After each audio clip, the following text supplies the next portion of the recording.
Di antara nama yang melekat pada Al-Quran dan disebutkan langsung oleh Allah Subhanahu wa Ta'ala melalui firman-Nya di dalam Al-Quran adalah Al-Furqan. Secara bahasa berarti sang pembeda. Jika yang dibedakan itu hanya satu aspek saja, satu kriteria, maka dia disebut dengan farqun atau fariqun. Jika yang membedakan itu beragam aspek dengan kriteria yang banyak, maka dirubah bentuknya menjadi bentuk superlatif, sirah mubalaghah, disebut dengan Furqan. Kenapa Al-Quran disebut dengan Al-Furqan? Karena di dalam isi Al-Quran itu Allah menerangkan tentang kriteria-kriteria, aspek-aspek tertentu yang membedakan antara satu dengan yang lainnya. Apa di antara contohnya? Misal, di dalam Al-Quran Allah bedakan antara sifat-sifat Khalik dengan makhluk. Apa tujuannya? Untuk memudahkan kita kemudian ketika akan menguatkan keyakinan kita tentang ketuhanan Allah Subhanahu wa Ta'ala. Jadi kalau ada yang menyoal Anda, kenapa Anda memilih Islam? Kenapa Anda menetapkan Tuhannya Allah? Anda bisa menjelaskan.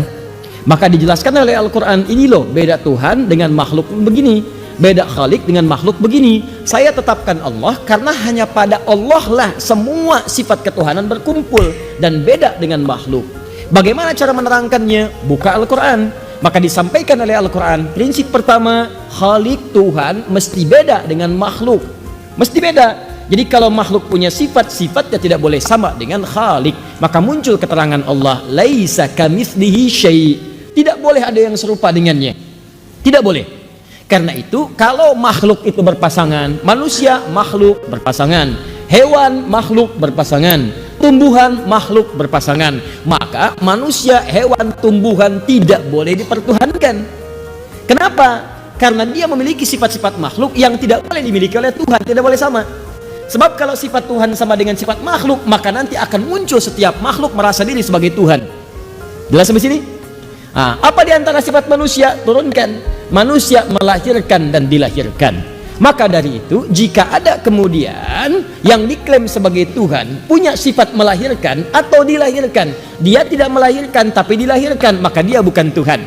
Ingat, karena prinsip pertama, Tuhan mesti beda dengan makhluk. Kalau makhluk melahirkan, Tuhan tidak boleh melahirkan.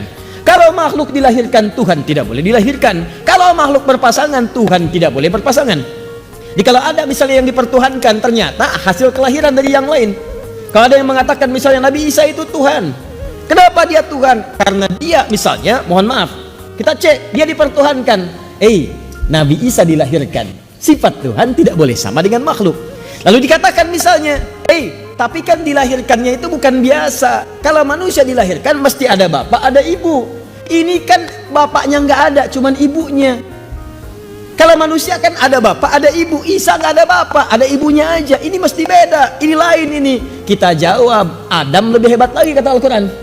Adam lebih hebat, bapak nggak ada, ibu nggak ada. Kenapa Adam nggak jadi Tuhan? Maka muncul keterangan dalam Al-Quran. Awas, masalu inna matala Isa kamatsali Adam.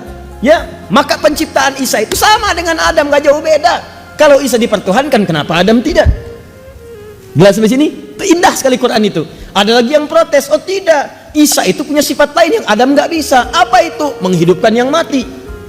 Adam nggak bisa, Isa bisa. Turun lagi keterangan Quran, dibedain lagi. Ada yang lebih canggih menghidupkannya, namanya Nabi Ibrahim. Turun Quran surah kedua Al-Baqarah ayat 260, paling tinggi sebelah atas. Wa idz qala Ibrahim rabbi arini kaifa tuhyil mauta. Ketika Ibrahim mohon kepada Allah, ya Allah tunjukkan kepadaku bagaimana cara menghidupkan yang mati. Maka diizinkan oleh Allah, lebih canggih. Kalau Nabi Isa dipanggil, hidup dengan izin Allah, biiznillah, hidup. Udah gitu meninggal lagi. Nabi Ibrahim tidak. Begitu hidup dicincang dulu tuh. Cincang dulu tuh. Lihat kalimat Qurannya. Wa idz qala Ibrahim rabbi arini kaifa tuhyil mauta. Qala awalam tu'min? Qala bala walakin liyatma'inna qalbi. Qala fakhudh arba'atan minat thair. Hei Ibrahim, ambil 4 contoh makhluk Allah. Apa itu? Burung, 4 langsung sekaligus. Nabi Isa 1, Nabi Ibrahim 4 langsung. Setelah itu apa? Fasurhunna. Kemudian tebarkan di setiap bukit, pindahin. Gini. 1, 2, 3, 4 bukit. Nabi Isa di dekat sini. Yesus, Nabi Isa, Mesias dekat sini. Pukul kuburan, bangkit. Nabi Ibrahim tebar di 4 bukit, beda bukit. Cincang dulu burungnya, dicincang dulu. Jadi sudah dicincang, sudah habis semuanya, panggil. Tsumma ud'uhunna ya'tinaka sa'ya. Panggil. Nabi Isa manggil. Betul manggil Nabi Isa. Hei, kamu hidup dengan izin Allah. Nabi Ibrahim mengucapkan kalimat yang sama. Hei, yang telah saya cincang, hidup dengan izin Allah. Ya'tinaka sa'ya. Empat-empatnya terbang lagi. Canggih mana? Nabi Ibrahim, Nabi Isa. Nabi Ibrahim, Nabi Isa dipanggil dekat. Nabi Ibrahim dipisahkan 4 bukit. Nabi Isa, teman-teman sekalian, maaf, mayatnya sudah meninggal dunia, dikubur, dipanggil bangkit. Nabi Ibrahim alaihissalam baru dicincang begini, cincang dulu sampai habis, nyatu lagi. Nabi Isa 1, Nabi Ibrahim 4. Pertanyaan saya, kenapa Nabi Ibrahim tidak dipertuhankan? Tuh, itu Anda temukan dalam Al-Quran. Ini bukan ingin menyoal yang lain, tidak. Dan jangan ada kesan untuk melecehkan orang lain, tidak. Dan indah sekali Al-Quran. Saat Anda menerangkan ini, maka jangan ada motif untuk menjelekkan dan menghina orang lain, tidak boleh. Termasuk melecehkan kepercayaan orang, silakan, tidak. Jangan lakukan, jangan melecehkan orang, jangan celah orang, tidak. Tugas kita itu menerangkan, kalau ditanya bisa jawab. Itu maksudnya. Dan dengan itu dakwah muncul. Maka turun Quran surah ke-6 ayat 108. Indah sekali. Wala tasubbul ladzina yad'una min dunillahi fayasubbullaha bighairi ilm. Hei kalian yang telah beriman, jangan mencela orang lain ya, yang mungkin menuhankan yang lain. Nanti khawatirnya ketika kalian cela, dia mencela Allah tanpa sepengetahuan dia tentang hakikat Allah. Indah, jangan celak, cukup terangkan, kalau ditanya bisa jawab. Jadi kalau ada orang ngajak-ngajak, ngasih biskuit, ngasih sarung, ngasih indomie, Anda bisa ngajak. Ya, jadi Anda bisa paham, ngajak lagi dia kepada keyakinan Anda, jawab. Kalau ditanya kenapa milih Allah, jawab. Kenapa nggak ikut Isa, jawab. Kenapa nggak ikut ini, jawab. Jadi Anda bisa menjawab. Itu yang disebut dengan furqan namanya. Pertanyaan saya, dari sekian lama kita berislam, pernah nggak menggali nilai-nilai itu? Sekarang orang sibuk bicarakan ini, bicarakan itu, bicarakan ini, tidak sadar bahwa banyak orang-orang yang telah menghasut dan menjauhkan kita dari keyakinan keislaman kita. Pelan-pelan dipretel itu. Dan sekarang banyak, coba silahkan cek.